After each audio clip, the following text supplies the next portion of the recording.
Salam jumpa di channel saya, teman-teman semua, sahabat petani porang dan para penggiat porang Nusantara dimanapun berada.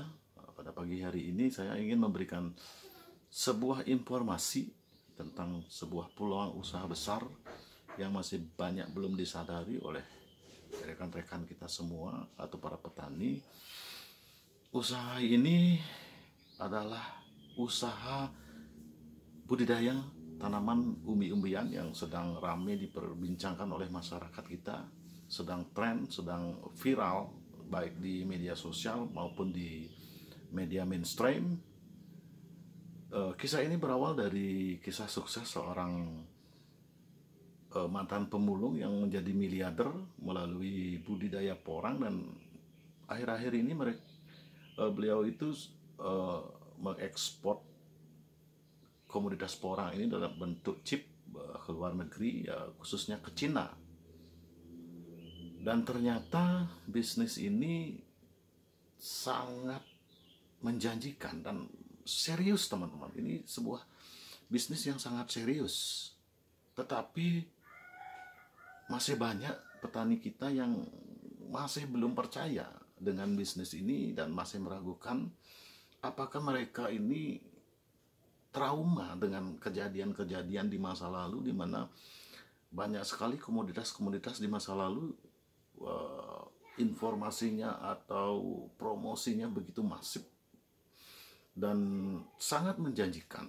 Tetapi begitu para petani memulai membudidayakan komoditas-komoditas seperti ginseng, jahe merah, kemudian pada pasca panen mereka kesulitan dalam menjual hasil panen mereka, bahkan tidak ada yang membeli. Kemana dijual kepada siapa, dengan harga, kalaupun ada yang membeli mungkin dengan harga yang tidak relevan, ataukah mungkin mereka kekurangan informasi dengan komoditas itu. Sepertinya aneh di zaman sekarang yang teknologinya yang serba digital, di mana hampir setiap orang itu sudah pegang gadget, pegang handphone, dengan power Androidnya sangat mudah mengakses informasi. Dengan memainkan jari saja, dalam hitungan detik kita bisa memperoleh berbagai informasi yang kita butuhkan dengan melalui browsing di Google, melalui WA, Facebook, dan sebagainya. Jadi tidak ada alasan sebenarnya mereka kekurangan informasi.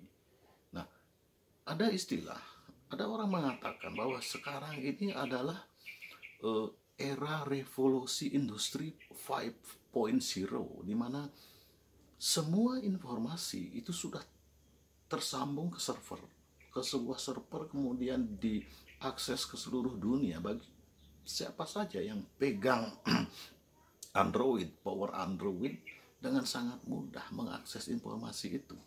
Dan barang siapa yang mampu mengumpulkan berbagai informasi, kemudian mengolah informasi itu menjadi sebuah data, dialah the winner.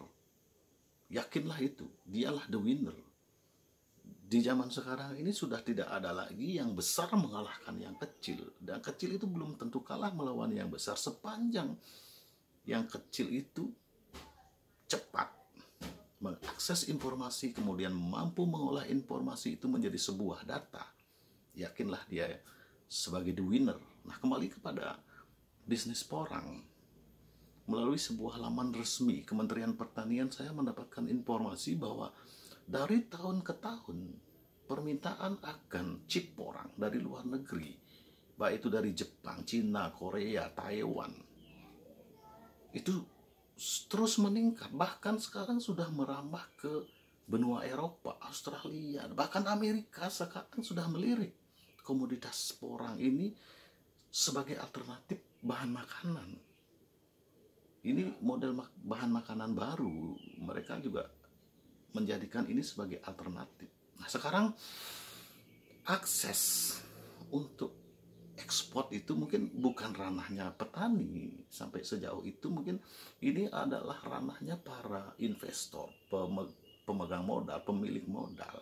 Dan sesungguhnya ekspor porang ini sudah ada sejak lama, dan sekarang sedang banyak sekali para pemodal yang mengembangkan, membangun pabrik, karena mereka sudah melakukan ikatan kontrak dengan para konsumen di luar negeri, dan kemudian mereka membuka pabrik di sini dengan modalnya yang besar. Tetapi pertanyaannya, apakah mereka mampu bekerja sendiri dengan modalnya yang besar? Tidak mungkin. Mereka pasti akan melakukan kerjasama untuk mendapatkan supply bahan bakunya, yaitu umbi porang. Minimal mereka bekerja sama dengan pengepul, dan pengepulnya itu bekerja sama dengan petani sebagai suppliernya. Nah, apa yang menjadi kekhawatiran kita sebagai petani porang? Kemana kita akan menjualnya? Harganya nanti akan berapa? Nah, dengan kita memegang informasi dan mengolah data, informasi itu menjadi data, kita pegang data, bahwa biasanya terjadi pada saat panen raya, harga itu anjlok.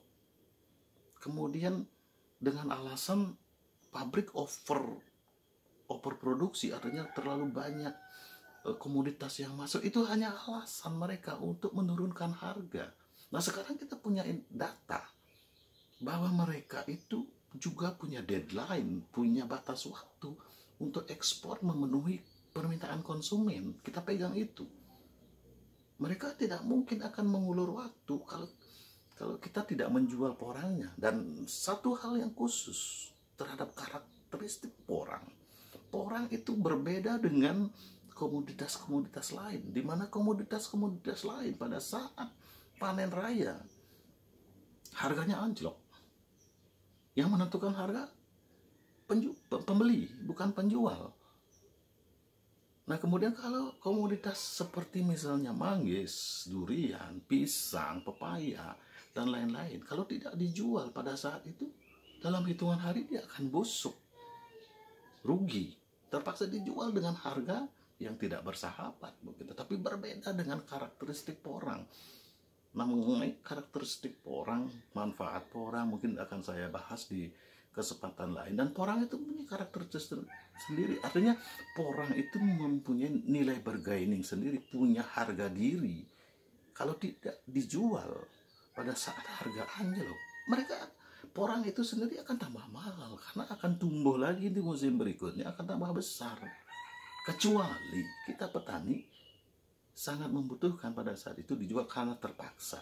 Nah, seperti itulah prospek porang ke depan. Jadi intinya di zaman digitalisasi sekarang, di zaman atau era revolusi industri 5.0, barang siapa yang mampu mengakses informasi dengan cepat dan mampu mengolah informasi itu menjadi sebuah data, dialah the winner. Sekali lagi, dialah the winner.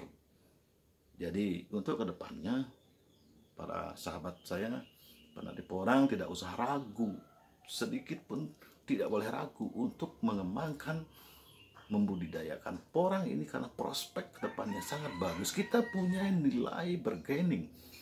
Dan sekarang dengan banyaknya terbentuk komunitas-komunitas, kelompok-kelompok, karena kita sekarang sudah gampang mengakses, terkoneksi dengan sahabat-sahabat kita, sahabat lama, kemudian maupun sahabat baru yang mau bergabung dalam sebuah komunitas, itu bisa berbagi informasi, berbagi pengalaman, kemudian kemana kita harus melangkah, kemana kita harus menjual nantinya.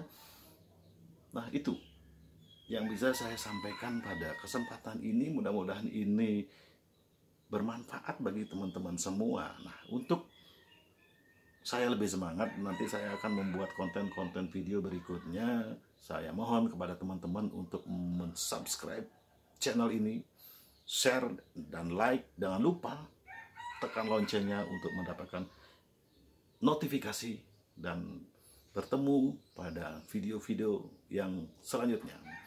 Tetap semangat, salam sukses, Porang Nusantara.